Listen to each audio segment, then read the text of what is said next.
Hindi ito deserve ni Japet Aguilar ang masamang nangyayari sa kanyang ito.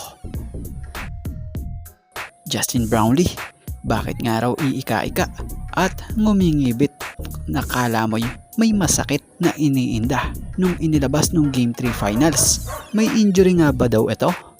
At makakalaro ba daw ito ngayong Game 4? At bago nga ang lahat, baka naman po pwedeng makahingi ng isang subscription para sa ating channel or paki-follow na rin po kung nagustuhan nyo ang ating mga basketball update. At kung ito na may makakabigat para sa inyo, kahit isang like and share na lamang po. Maraming salamat po.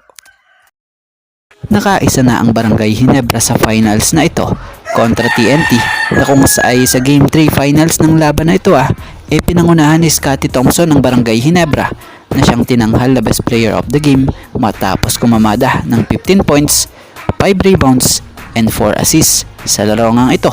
Bukod kay Scottie kita naman din na nagtulong-tulong ang team ng Ginebra sa larong to kung sa ganda nga po ng ginawa nilang opensa at depensa. Kaya nga nagresulta ito sa kanilang pagkakapanalo. Bagamat panalo ang Ginebra, may isa namang nababaon na player sa Ginebra na kung sa tampulan ng pambabash. Kesyo nga raw ang lamya raw nito, napakahina. Ang dami pang turnover. So guys, bilang player ang bawat laro hindi pare-pareho. May swerte at may alat. Hindi mo masasabi yung mangyayari.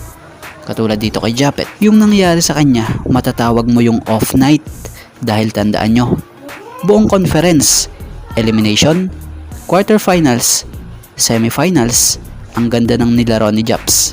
At kahit nitong Game 1, Game 2 ng finals na kung sa double digits pa rin ang kanyang pagkamada. Pero nitong Game 3 ang dami niyang turnovers at parang wala talaga siya sa kondisyon kung maglaro. So syempre, tao lang din yan. Siguro, tumatalab na rin talaga yung pagod sa kanya. Biruin mo naman buong conference, ikaw lang talaga ang big man at center sa team. Syempre, talagang pagod ang aabutin talaga dito. Plus, yung series nila kontra SMB na siya lang naman ang talagang pinatatao sa 8-time MVP ng PBA na si Junmar Fajardo na kung sa katakot-takot nga po na bangga ang kanyang inabot rito. So sana konting unawa lang din lalo na dun sa mga fans ng Ginebra dahil hindi lahat ng pagkakataon malakas ang player. Minsan may off night na laro talaga ito or sila.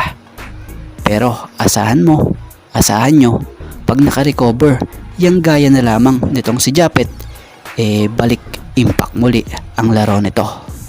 So grabe mga masasakit na salita ngayon kay Japet na ating mga nababasa. So yun, real talk lang, hindi ito deserve ni Japet. Dapat kung gaano nyo sinusuportahan ang team, ganun din nyo suportahan ang bawat player.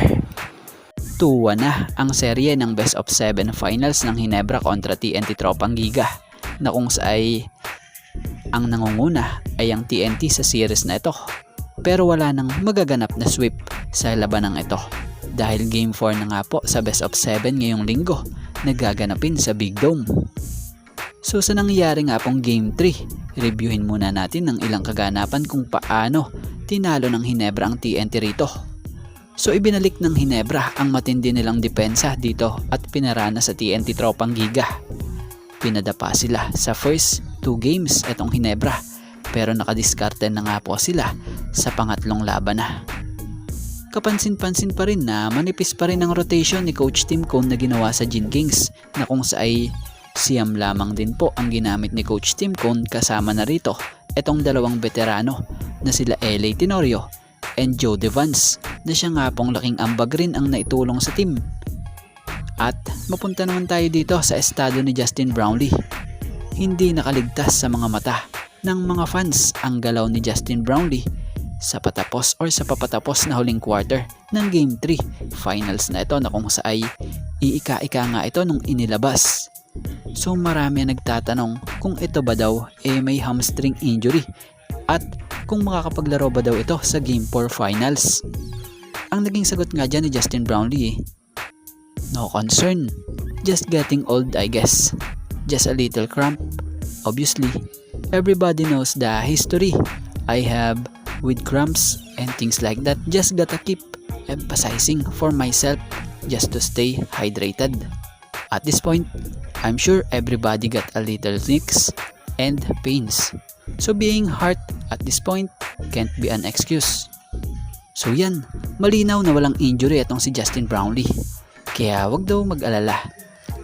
At ayon nga sa biro niya, dala na raw siguro rin ito ng pagtanda. Yung nararanasan niya or yung naranasan niya dito sa Game 3. Just a little cramps nga lang naman daw. So bagamat masakit din, pero hindi nga raw yun pwedeng maging excuse.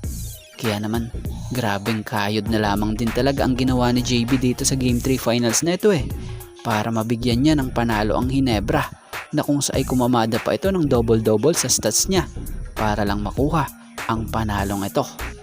So ngayon, 2-1 na ang serye. Lamang pa man ng isa ang TNT Tropang Giga. Pero eto't muling susubok ang Hinebra para makatabla sa serye sa best of 7 series na ito sa finals. So yun,